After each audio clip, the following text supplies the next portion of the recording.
ये जब ये इसके कमरे खोलती है और अंदर चली जाती है उसकी भाभी, तो कहती है कि तुम्हें मेरे साथ जो कुछ भी करना है तुम मेरे साथ कर सकते हो। और भाभियां ऐसा ही करती हैं। लाइट जो है वो भाभी कमरे की बंद कर देती है। अब वो जो दूल्हा होता है वो काफी शर्मा रहा होता है, काफी घबरा रहा होता है।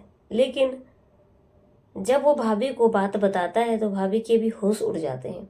जी हाँ दोस्तों, राधे राधे, आदाब, सत श्री अकाल, नमस्कार। आप सब लोगों का मेरे यूट्यूब चैनल पे बहुत ज़्यादा हार्दिक अभिनंदन है। आप सब लोग कैसे हो दोस्तों? आई होप आप सब लोग बहुत अच्छे होंगे, स्वस्थ होंगे, मस्त होंगे। बाकी बता दो कि हमारे चैनल पे ऐसी सच्ची कहानियाँ, सच्ची घटनाएं सुनाई जाती हैं जो कि हमारे देश में, हमारे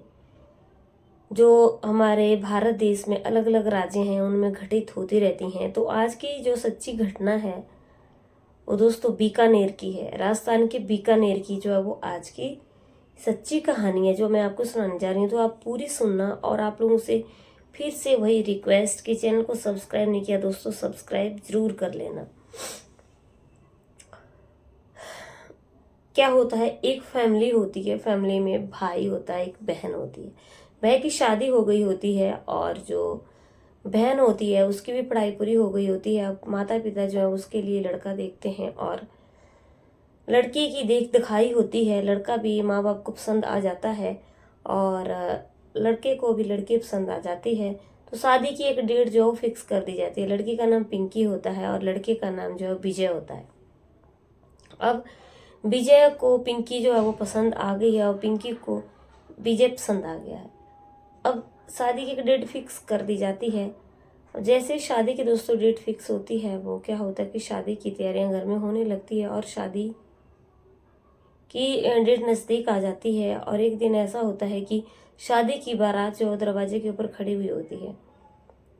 जब शादी की बारात दरवाजे के ऊपर खड़ी हुई होती है तो जो जब दूल्हा अंदर आता है जिसका स्वागत किया जाता है, तो बहुत सारी जो औरतें होती हैं वो वहाँ पे स्वागत करने के लिए खड़ी थी। और लड़की की जो भाभी होती है उससे बड़ी होती है तो वो भी वहीं पे खड़ी हुई होती है।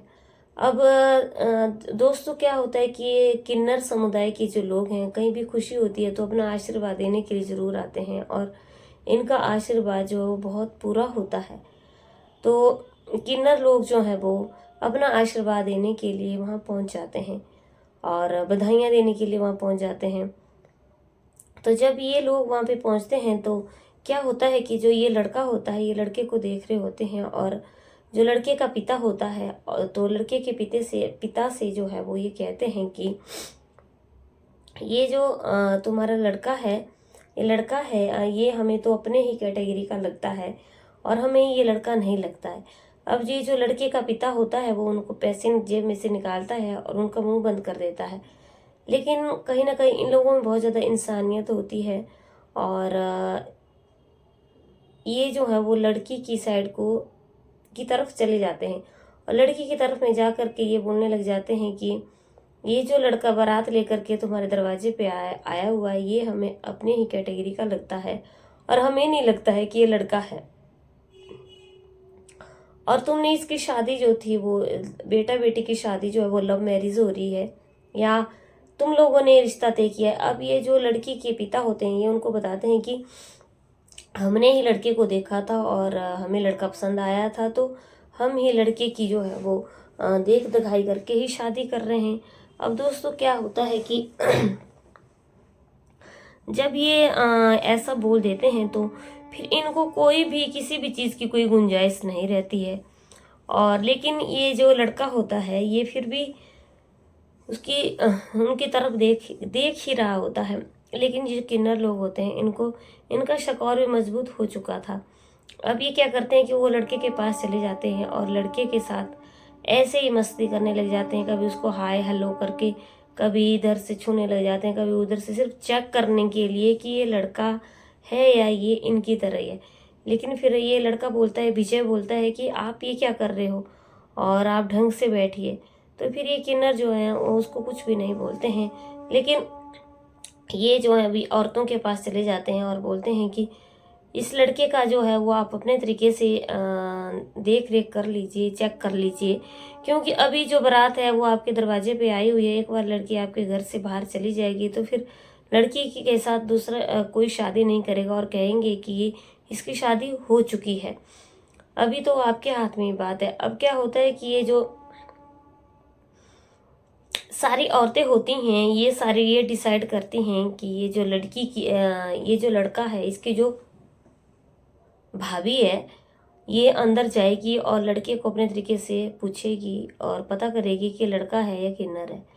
अब भाभी जो है वो मान जाती है कि क्योंकि उसके नंद की ज़िंदगी की बात थी, तो ये मान जाती है और ये अंदर चली जाती है। जैसे ही अंदर जाती है तो ये अपने वो जो जवाई होता है उनका, उनसे बातचीत करने लग जाती है और बात ही बात में लाइट कमरे की बंद कर देती है जिस कमरे में वो बैठा हुआ होता है।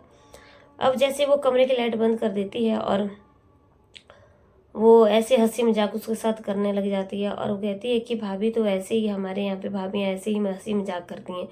बाहर सारे दरवाजे के ऊपर औरतें खड़ी हुई होती हैं। अब क्या होता है, लेकिन वो विजय बोलता है कि भाभी आप ये क्या कर रहे हैं और ये गलत बात है। लेकिन वो भाभी जो है वो फिर उससे एक बात पूछती है कि तुम्हें जो है, जो मैं अब तुमसे पूछूंगी वो तुम्हें बताना पड़ेगा। तो वो बताने के लिए तैयार हो जाता है। तो वो भाभी पूछती है कि तुम मुझे सच सच में बात बताओ कि तुम ये जो कुछ सब कुछ जो यहाँ पे हो रहा है, और तो ये तुम ऐसा क्यों कर रहे हो, और हमें पता लग गया है कि तुम लड़का हो या क्या हो। लेकिन विजय फिर कहता है कि इसमें मेरी कोई भी गलती नहीं है, इसमें मेरा कोई दोष नहीं है। मेरी पहले भी एक शादी हो चुकी थी, लेकिन मेरी वाइफ जो है वो मुझे छोड़ करके ही अगले दिन चली गई थी, क्योंकि मैं तो बचपन से ही ऐसा हूँ और मैं बाद में ऐसा नहीं हुआ हूँ, मैं बचपन से ही ऐसा हूँ। लेकिन मेरे पिताजी जो है वो अपने पैसे के दम पे मेरी शादी करना चाहते थे, इसलिए उन्होंने मेरी शादी कर दी और अब मेरे पिताजी जो है वो बारात लेकर के यहाँ पे आ गए हैं, इसमें मेरा बिल्कुल भी कसूर नहीं है। अब दोस्तों क्या होता है कि जब वो ये बात भाभी से बताता है तो भाभी कहती है कि तुमने हमारी लड़के की ज़िंदगी को बर्बाद होने से बता दिया, अगर तुमने हमें बताया नहीं होता तो हमें क्या पता चलता। अब भाभी जैसे दरवाज़ा खोलती है तो वो बाहर निकल करके सबको बात बता देती है। अब क्या होता है कि किन्नर लोग जो हैं वो पुलिस को फ़ोन कर देते हैं और लड़की का जो पिता है वो पुलिस को बुला लेता है। पुलिस वहाँ पे आ जाती है और पुलिस फिर उनके ऊपर जुर्माना लगाती है कि उन्होंने एक झूठ का साथ दिया है और